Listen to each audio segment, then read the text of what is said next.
আলাইকুম আরহামতুল্লাহি আবরাকা। সুপ্রিয় হোমিওপ্যাথিক শিক্ষার্থী এবং হোমিওপ্যাথিক অনুরাগী যে যেখান থেকে আজকে আমাদের এই ভিডিও দেখছেন সবাইকে আন্তরিক অভিনন্দন। আমরা আজকে আলোচনা করব একজন সিস্ট অর্থাৎ একজন মেয়ে বা গার্লস স্কুলগামী একজন মেয়ে যার ওভারিয়ান সিস্ট হয়েছে এবং যার কারণে তার পেটে ব্যথা এবং বমি ভাব সহ আরো অনেক সমস্যা রয়েছে। এই কেসটি আমরা অ্যানালাইসিস করব আপনাদেরকে নিয়ে। তো আমরা প্রথমে রোগীর যে লক্ষণটি আমরা নেব সেটা হলো ফিমেল জেনিটালিয়াতে যাব। Genital female pain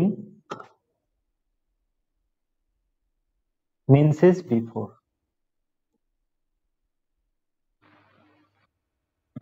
menses before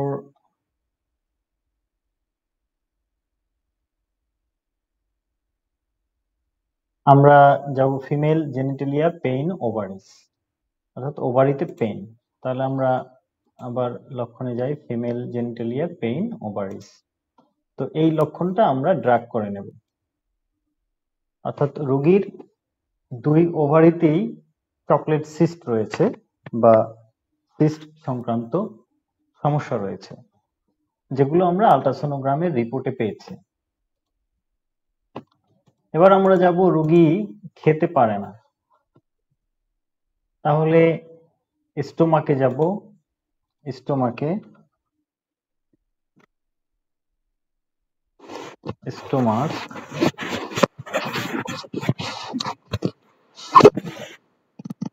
appetite ক্ষুধা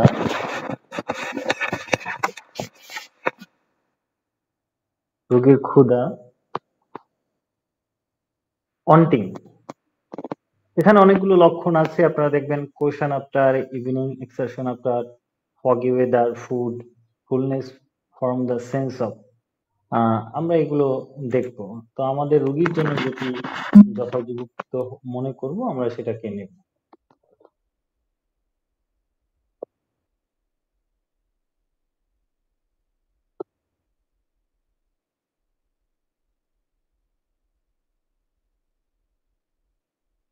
অর্থাৎ রোগীর মধ্যে খিদা তার মধ্যে অভাব রয়েছে, শুধু ওয়ান্টিং এ যাব আমরা। ওয়ান্টিং থেকে আমরা দেখে নেব যে কোনটা নেওয়া যায়। অর্থাৎ রোগী সকালবেলা খায় না, আমার যে রোগী সকালবেলা খায় না। তা আমরা মর্নিং নিয়েছি অ্যাপিটাইট ওয়ান্টিং মর্নিং। আমরা যদি দেখি একটু অ্যাপিটাইট ওয়ান্টিং মর্নিং, অর্থাৎ সকালবেলা তার ক্ষুধা লাগে না, খেতে পারে না। এরপরে আমরা যাব জেনারেলে যাব। জেনারেলে যদি যাই তাহলে আমরা সেখানে দেখব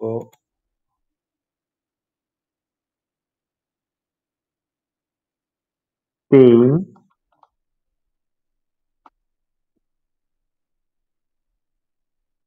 আমরা ভমিটিং নিই, ভমিটিং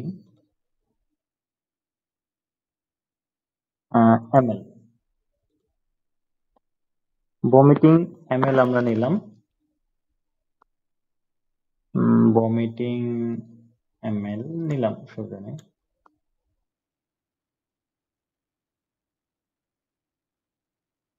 আবার আমরা স্টোমাকে চলে যাব। স্টোমাকে vomiting eating after, eating after while সার্ডিং, ইটিং আফটার নেই, ভমিটিং। আমরা ভিডিওটি খুব দীর্ঘ করব না, এই জন্য শর্ট কিছু পয়েন্ট আমরা এই রোগীর বেলায় নিয়েছি এবং আমরা এই রোগীকে দেখে যেটা পেয়েছি সেটা হলো এই রোগী খাবার খেতে পারে না এবং দীর্ঘদিন অ্যালোপ্যাথিক চিকিৎসা নিয়েছেন। বিশেষ করে তার পাকস্থলীতে সমস্যা হয়েছে স্কুলগামী এই মেয়েটি। এখন তো আমি তাকে কি চিকিৎসা দেব? ওভারির চিকিৎসা দেব নাকি তার পেটের সমস্যা হয়েছে, পাকস্থলীর সমস্যা হয়েছে, কি চিকিৎসাটা দেব?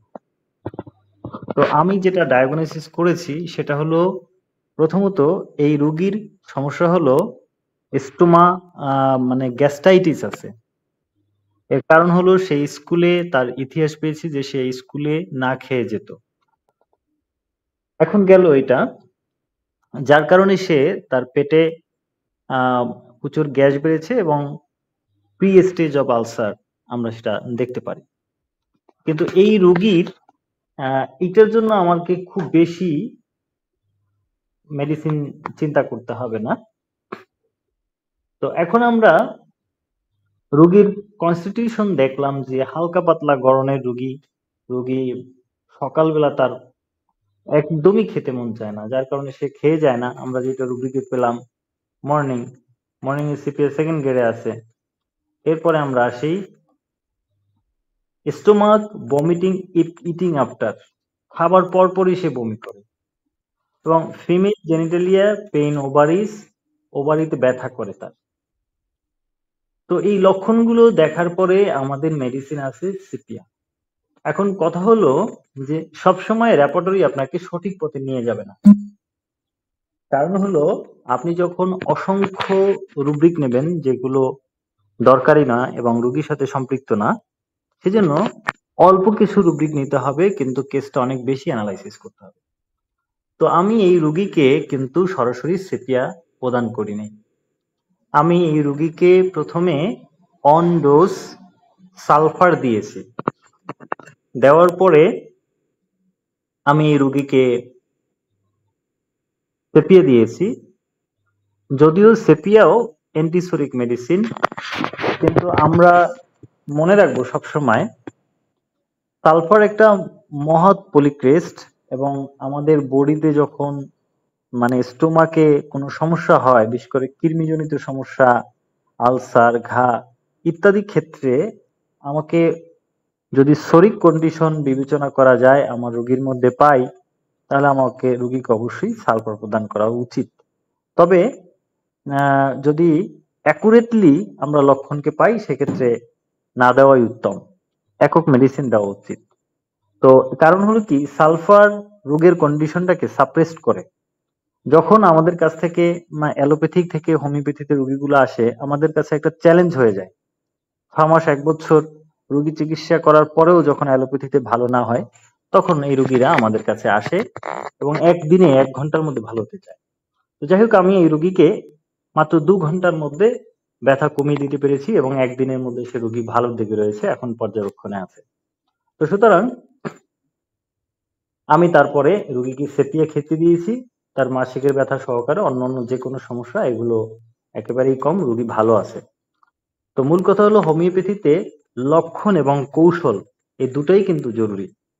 কোন সময় কি কৌশল আপনাকে অবলম্বন করতে হবে সেটা অ্যাজ এ ফিজিশিয়ান আপনাকে রপ্ত করতে হবে। অনেক সময় আপনার যেমন একক সিমটমই আমি মেডিসিন প্রয়োগ করেছি, সেপিয়া দিলেই রোগী সুস্থ হয়ে যাবে, সেজন্য হয়তো আমাকে 2-4 ঘন্টা সময় লাগতো। কিন্তু এখন যে ব্যথাটা রয়েছে সেটাকে সাপ্রেস করে যখন আমি মেডিসিন দিয়েছি, রোগী ভালো আছে। হয়তো কোনো এক সময় তার এই ব্যথাটা আবার উঠবে, তখন এই সালফার এটাকে এটা সেপিয়া এটাকে কভার করে নেবে বা অন্য কোনো মেডিসিন দিতে হবে, সেতে অসুবিধা হবে না। সুতরাং যখন অ্যালোপ্যাথির কাছ থেকে রোগী আমাদের চিকিৎসায় আসে, তখন আমাদেরকে অবশ্যই খুব দক্ষ হাতে এই কেস নিয়ন্ত্রণ করতে হবে। না হলে আমরা সফলতা অর্জন করতে পারবো না। তো যাই হোক, আমাদের এই পর্যন্তই রইলো। আগামী ক্লাসে আরো কোনো কেস নিয়ে কথা হবে। কেমন লাগলো আপনার কেসটি অবশ্যই জানাবেন। আসসালাম।